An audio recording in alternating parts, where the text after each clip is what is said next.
ಹೇಳಿಕೆಯನ್ನು ಕೊಟ್ಟಿದ್ದಾರೆ. ಯಾರು ತಪ್ಪನ್ನು ತಪ್ಪಿಸಲು ಶಿಕ್ಷೆ ಆಗಿದೆ. ಕುಮಾರಸ್ವಾಮಿ ಹೇಳ್ತಾರೆ, ಒಂದು ವರ್ಗದ ಜನರನ್ನ ಕಾಂಗ್ರೆಸ್ ಓಲೈಕೆ ಮಾಡ್ತಾ ಇದೆ, ಹೀಗಾಗಿ ಇಂಥ ಘಟನೆಗಳು ನಡೀತಾ ಇದಾವೆ ಅಂತ. ಕುಮಾರಸ್ವಾಮಿ ಅವರೀಗ ಬಿಜೆಪಿ ಅವ್ರ ಜೊತೆ ಸೇರ್ಕೊಂಡಿರೋದ್ರಿಂದ ನಾನು ಮಾತು ಹೇಳ್ತಾ ಇದ್ದಾರೆ. ಕುಮಾರಸ್ವಾಮಿ ಅವರಿಗೆ ಅದನ್ನ ಮಾತು ಹೇಳಲೇಬೇಕು.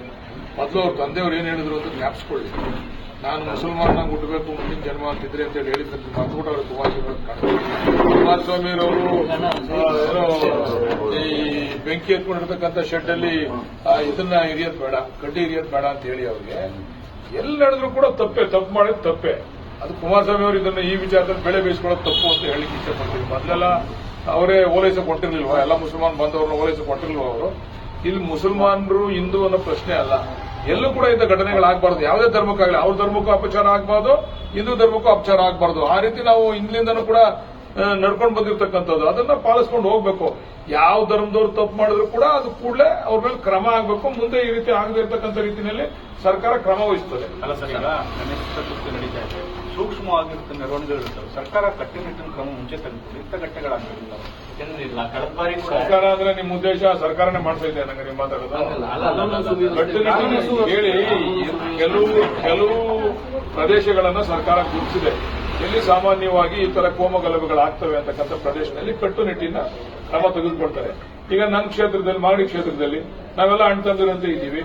ಇಲ್ಲಿ ಅವಶ್ಯಕತೆ ಇಲ್ಲ. ಅವ್ರ ಕೆಲಸ ಮಾಡ್ಕೊಂತಾರೆ, ಈ ಮುಸಲ್ಮಾನ್ ಬಾಂಧವರು ಅವ್ರ ಕೆಲಸ ಮಾಡ್ಕೊಂತಾರೆ, ನಮ್ಮ ಹಿಂದೂಗಳು ಇವ್ರ ಕೆಲಸ ಮಾಡ್ಕೊಂತಾರೆ. ಅವ್ರವ್ರ ಧರ್ಮನ ಅವ್ರು ಗೌರವಿಸ್ಕೊಂಡು ಅವ್ರವ್ರ ಹಬ್ಬನ ಆಚರಣೆ ಮಾಡ್ತಾರೆ. ಈಗ ಮಾಗಡಿನಲ್ಲಿ ಅಂತ ವಾತಾವರಣ ಯಾವತ್ತೂ ನಿರ್ಮಾಣ ಆಗೇ ಇಲ್ಲ. ನಾಳೆ ಆಕಸ್ಮಿಕವಾಗಿ ಆಗ್ಬೋದೇನೋ. ಸರ್ಕಾರ ಅದಕ್ಕೆ ಮುಂದಾಲೋಚನೆ ಮಾಡಬೇಕು. ಸರ್ಕಾರ ಅದನ್ನ ಕ್ರಮ ತಗೊಳ್ತದೆ. ಬಟ್ ನಾಗಮಂಗಲದಲ್ಲಿ ಇಂಥ ಘಟನೆ ಯಾವಾಗಲೂ ಕೂಡ ಆಗಿರಲಿಲ್ಲ. ಇದು ಆಗಬಾರ್ದಾಗಿತ್ತು, ಆಗಿದೆ.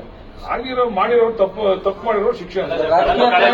ಸರ್, ಮೊದಲೆಲ್ಲ ಕರಾವಳಿ ಭಾಗದಲ್ಲಿ ಆಗಿರ್ಬೋದು, ಬೇರೆ ಬೇರೆ ಕಡೆ ಆಗ್ತಾ ಇತ್ತು. ಹಳೆ ಮೈಸೂರು ಭಾಗದಲ್ಲಿ ಈ ರೀತಿಯ ಪ್ರಕರಣಗಳು ಆಗ್ತಾ ಇರಲಿಲ್ಲ. ಇತ್ತೀಚೆಗೆ ಇಲ್ಲಿ ಬೆಳವಣಿಗೆಗಳು ಆಗ್ತಾ ಇರ್ತಾರೆ ಸರ್. ಮಂಡ್ಯದಲ್ಲಿ ಕರಾವಳಿ ಪ್ರಕರಣ ಆಯ್ತು, ಈಗ ಈ ಪ್ರಕರಣ ಯಾಕೆ ಸರ್? ಅದು ಯಾರು ಕೂಡ ನಾವು ಅದನ್ನ ಬೆಂಬಲಿಸಲ್ಲ. ನಾವು ಈಗಾಗಲೇ ಹೇಳಿದೀವಲ್ಲ, ಎಲ್ಲರೂ ಅವ್ರವ್ರ ಧರ್ಮ ಅವ್ರವ್ರ ದೊಡ್ಡದು, ಅವ್ರವ್ರ ಧರ್ಮ ಅವ್ರವ್ರು ಗೌರವಿಸಬೇಕು. ಬೇರೆ ಧರ್ಮದವ್ರ ಮೇಲೆ ಈ ರೀತಿ ಮಾಡ್ತಕ್ಕಂಥದ್ದು ಅದು ಒಳ್ಳೆ ಬೆಳವಣಿಗೆ ಅಲ್ಲ. ಎಲ್ಲೂ ಏನೂ ಆಗಿಲ್ಲ. ಒಂದೊಂದ್ ಕಡೆ ಹಿಂಗೆ ಆಗ್ತವೆ, ಆಕಸ್ಮಿಕವಾಗಿ ಆಗ್ತಕ್ಕಂಥ ಘಟನೆಗಳು. ಅದನ್ನೇ ನೀವು ಮಾಧ್ಯಮದವರು ಅಲ್ಲಂಗಾಗಿದೆ, ಇಲ್ಲಿ ಹಿಂಗಾಗಿದೆ, ಕರಾವಳಿಲಿ ಆಯ್ತಿತ್ತು, ಈಗ ಇಲ್ಲಿ ಶುರುವಾಗದೆ ಅಂತ ಹೇಳೋದು ಬೇಡ. ದಯಮಾಡಿ ನಮ್ಮ ಭಾಗದಲ್ಲಿ ನಾವೆಲ್ಲ ಅಣ್ತಂದ್ರತೆ ಇದ್ದೀವಿ, ಹಂಗೆ ಮುಂದೆನೂ ಕೂಡ ಇರ್ತೀವಿ. ಆಹಾರ ಆಗಿದೆ ಸರ್. ಕಾಂಗ್ರೆಸ್ ಓಲೈಕೆ ರಾಜಕಾರಣದಿಂದ ಇಂಥ ಪರಿಸ್ಥಿತಿ ಬಂದಿದೆ. ಬಿಜೆಪಿಗೆ ಏನು ಆಹಾರ ಆಗಿದೆ? ಹಂಗಾರೆ ಹಿಂದೂ ಮುಸಲ್ಮಾನ್ ವಿರೋಧಿಗಳ ಬಿಜೆಪಿಯವರು ಯಡಿಯೂರಪ್ಪನವರು ಟೋಪಿ ಹಾಕೊಂಡು ಬಿರಿಯಾನಿ ತಿಂದಿದ್ದು ನೋಡಿಲ್ವಾ? ಜಗದೀಶ್ ಶೆಟ್ಟರ್ ಹೋಗಿದ್ದು ನೋಡಿಲ್ವಾ? ಶೋಭಾ ಕರಂದ್ಲಾಜೆ ಅವರು ಮಸೀದಿಗೆ ಹೋಗಿ ಬಂದಿರೋದು ನೋಡಿಲ್ವಾ? ಸುಮ್ಮನೆ ಇವೆಲ್ಲ ಓಟ್ ನಾಸೆಗೋಸ್ಕರ ಮಾಡ್ತಾ ಇರ್ತಕ್ಕಂಥ ಗಿಮಿಕ್ಗಳು.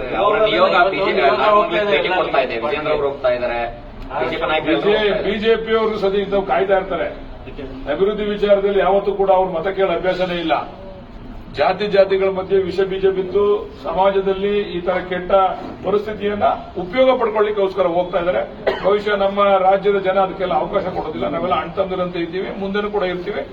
ಯಾರೇ ತಪ್ಪು ಮಾಡಿದ್ರೆ ಶಿಕ್ಷೆ ಆಗ್ಬೇಕು. ಕಳೆದ ವರ್ಷ ಇದೇ ಜಾಗದಲ್ಲಿ ಸಣ್ಣದಾಗಿ ನಡೆದಿಲ್ಲ, ಈ ಬಾರಿ ಅದು ದೊಡ್ಡದಾಗಿ ನಡೆದಿಲ್ಲ. ಮೊದಲು ಎಚ್ಚರಿಕೆ ವಹಿಸಿದ್ರೆ ಇದನ್ನ ನಿಯಂತ್ರಣ ಮಾಡಬಹುದಿತ್ತು ಅಂತೇಳಿ ಮಾಜಿ ಎಂಎಲ್ಎಗಳು ಕೂಡ ಗಂಭೀರವಾಗಿ ಆರೋಪ ಮಾಡಿದ್ದಾರೆ. ಸರ್ಕಾರದ ವೈಫಲ್ಯನೇ ಇದಕ್ಕೆ ಕಾರಣ ಅಂತ. ಅದಕ್ಕೂ ಕಾರಣ ಸರ್ಕಾರದ ವೈಫಲ್ಯನೇ. ಒಳ್ಳೇದು ಮಾತ್ರ ಏನು ಹೇಳಲ್ಲ ಅವರು. ಒಳ್ಳೆ ಕೆಲಸ ಮಾಡೋದೇನೋ ಹೇಳವ್ರ? ಇಂಥ ಸಣ್ಣ ಪುಟ್ಟ ಘಟನೆಗಳನ್ನ ಆಧರಿಸಿ ಈ ಸರ್ಕಾರನೇ ಹೊಣೆ ಅಂತೇಳಿ ಹೇಳ್ತಾರೆ. ನಾವು ಹೊಣೆ ಹೊರಲೇಬೇಕು, ಸಹಜ. ಸರ್ಕಾರ ನಡೆಸ್ತಾ ಇರ್ತಕ್ಕಂಥವ್ರು ಇದ್ರ ಹೊಣೆ ಹೊರಲೇಬೇಕು.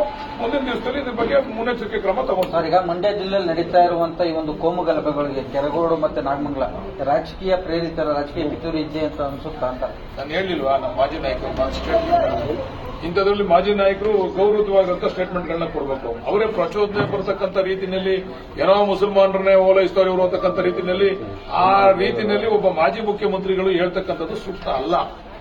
ಅವರಂತವರಿಂದ ಹೇಳಿಕೆ ಕೊಟ್ಟಾಗಲೇ ಇವೆಲ್ಲ ಪ್ರಚೋದನೆ ಜಾಸ್ತಿ ಆಯ್ತದೆ.